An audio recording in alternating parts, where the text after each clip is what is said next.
Hey fam, how's everybody today? Today it's been interesting.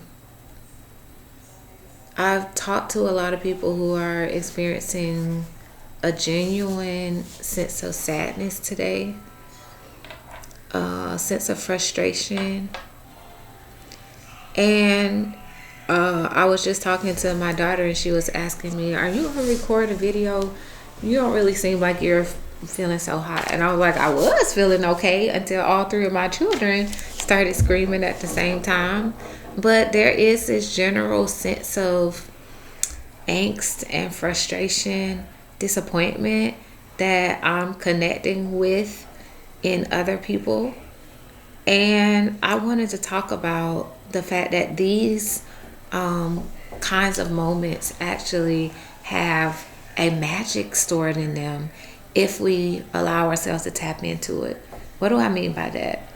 Well, there is a sense of disappointment with neighbors and supposed friends who have chosen to embrace someone who doesn't embrace you, who have chosen to elevate someone who downright degrades and devastates others without a second thought.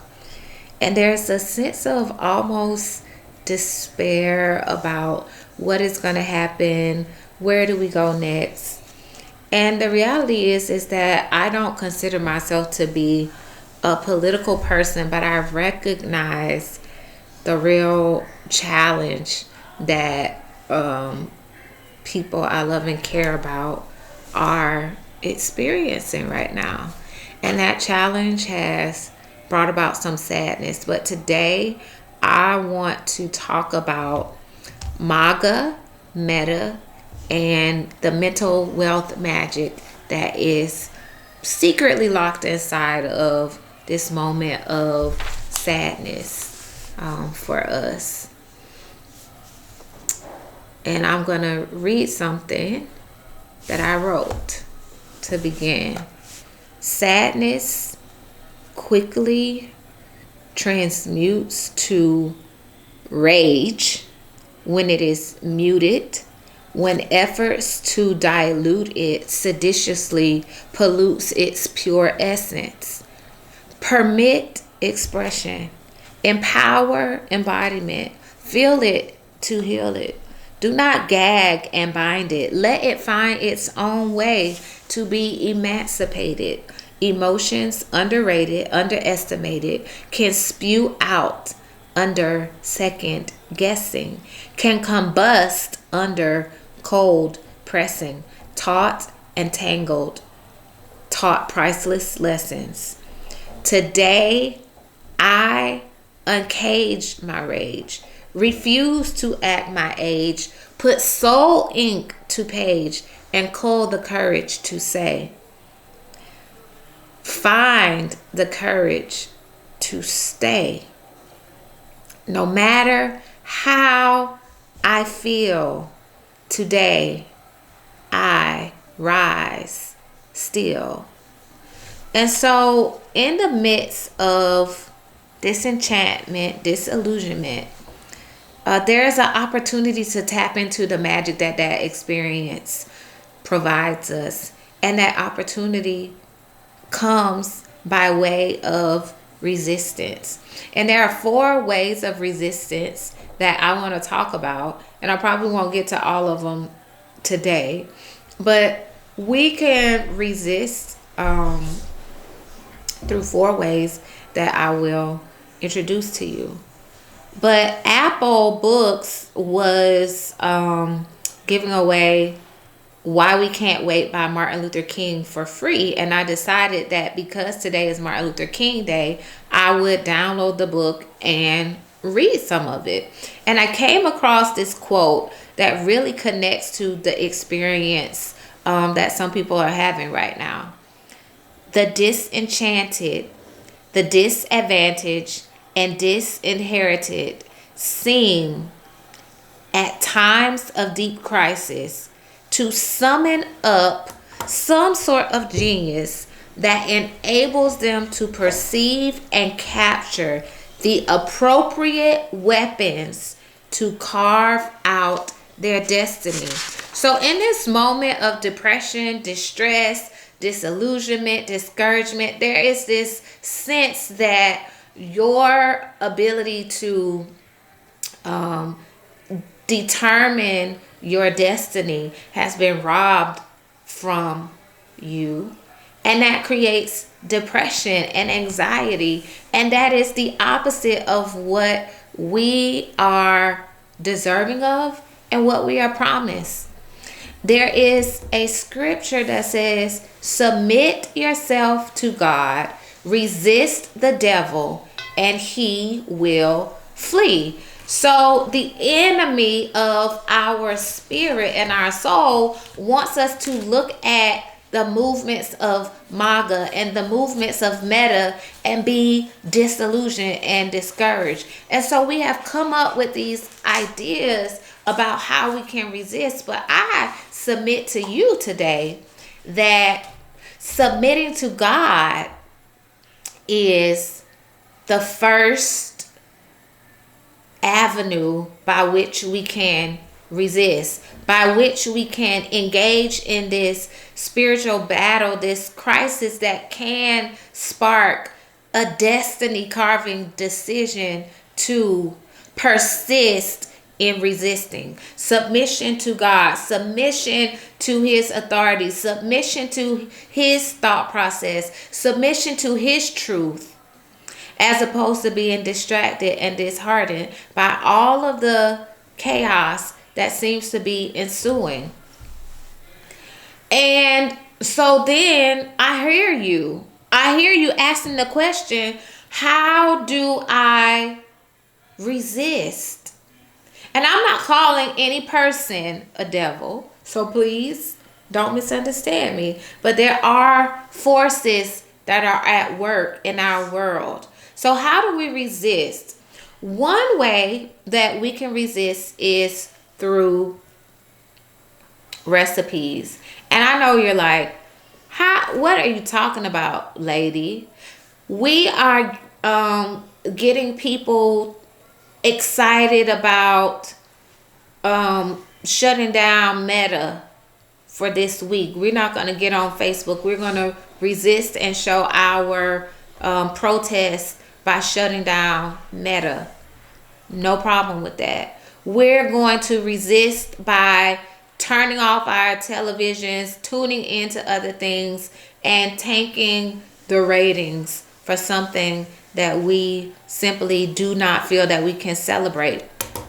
Wonderful, awesome, let's. And then after that, what are some ways that we can continue to resist? One of those ways is through recipes. And you're looking at me like, where's she going with this? Okay. So everybody right now is doing the Daniel fast. Not everybody, but lots of church people are doing the Daniel fast. It's a 21-day experience in which we change our dietary habits. So Daniel was in service to a king, to a ruler who did not submit himself to God, who did not acknowledge truth. So Daniel decided, I do not want to take on every practice and every habit of a kingdom that doesn't represent a kingdom that I belong to. So I am going to change the way that I'm eating. I'm going to reject the food of the king, and I'm going to take on this diet. And at the end of his change in his diet, what came from that? He was stronger. He was more vibrant. His skin was more lively as a result of simply rejecting the king's diet. So I submit to you, there is a multi-billion-dollar industry that is creating ultra-processed foods for you to ingest. I know you love your Pringles. I know you love your Bojangles. I know you love your Skittles. I know you love your marshmallows. I know you love your Wavy Lays. I know you love your bacon, but the people who are creating these ultra processed foods already know about the fact that you eating these foods is putting you at greater risk for heart disease, Alzheimer's, diabetes. And then there's this other group of people that's getting wealthy off of the sickness that those foods are creating, because now you have to purchase medicines from them. So all of these consumer goods, consumer packaged goods, are being marketed to you. And I say that if we are talking about resistance, why don't we stop buying garbage? Why don't we stop putting garbage in our bodies? Why don't we choose recipes that are whole and healthy and given to us from Mother Nature, from the Creator? And if we were to do that, if we were to begin to do that, our financial investment would not be with people who are aware that our consumption is destroying and killing us, but yet they continue to produce these products.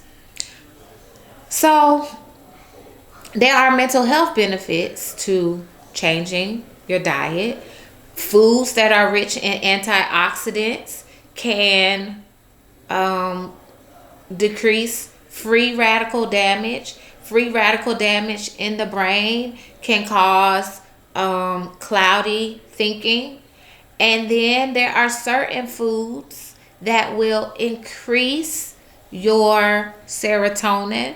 Let's talk about turkey and tryptophan and serotonin. So I'm not telling you to do a Daniel fast. I'm just saying, if you really are thinking about how do I resist a force that is trying to extract without adding value, that is willing to disregard a whole group of people to the advantage of a very small group of people, maybe choose your recipes more wisely. And then when grandma got in the kitchen and she was cooking up those whole foods and she invited everybody to gather together, there was an exchange of energy, there was an exchange of information, there was an exchange of wisdom that was taking place around the table. So if we utilize recipes as a way to bring together people who need to be strengthened and encouraged, liberation recipes that feed our soul and feed the souls of others we are connected to.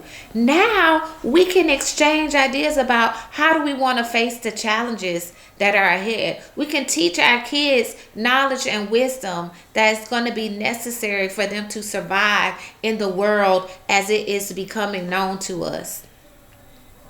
So consider, while we are thinking about the depression and the distress, that this crisis may be an opportunity to spark some destiny carving decisions as we figure out how do we want to respond to our distress and our despair.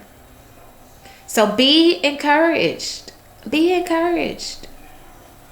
Be encouraged, because if you attune your ear to wisdom, you will discover truths that will help you to navigate a situation that is causing you great distress. So let's unite, let's eat well, and let's stop giving our money to people who don't have our best interests in mind.